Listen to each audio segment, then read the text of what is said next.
আসছে মিঠিজোড়া 2। সত্যিই কি গল্প সমাপ্ত করতে আবারও আসছে মিঠিজোড়া 2? সদ্য শেষ হয়ে গেল জি বাংলার অন্যতম জনপ্রিয় ধারাবাহিক মিঠিজোড়া। ধারাবাহিকটি প্রায় 1.5 বছর ধরে সম্প্রচার হচ্ছে। 1.5 বছর ধরে প্রথমে টিআরপি তালিকায় পিছিয়ে থাকলেও বিভিন্ন স্লটে অদলবদল করা হয়েছিল, তবে কোনো স্লটেই তেমন ভালো ফল দেখাতে পারেনি।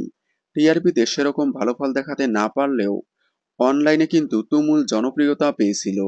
তবে অনলাইনে জনপ্রিয়তা পেয়ে লাভ নেই যদি টিভিতে টিআরপি না পায়।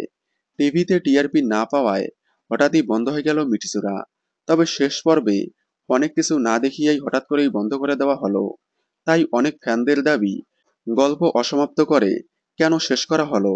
তাহলে কি আসবে মিঠিজোড়া 2? অসমাপ্ত গল্প সমাপ্ত করতেই আবারও আসবে মিঠিজোড়া 2? না, আর আসবে না মিঠিজোড়া 2। এরকম অনেক ধারাবাহিক অসমাপ্তভাবেই শেষ হয়েছে। সেগুলো টিআরপি তালিকা, অনলাইন সব জায়গায় তুমুল জনপ্রিয়তা পেয়েছিল। এখনো অবধি সেগুলোর পার্ট 2 আসেনি। তাহলে বোঝাই যাচ্ছে মিঠিজোড়া পার্ট 2 আসবে না। মিঠিজোড়া বন্ধ হয়ে যাওয়ায় আপনারা কতটা মিস করছেন কমেন্টে জানাবেন। বাংলা বিনোদনের এই ধরনের সকল আপডেট সবার আগে পেতে চ্যানেলটি সাবস্ক্রাইব করে পাশে থাকা বেল আইকনটি বাজিয়ে দিন। ধন্যবাদ।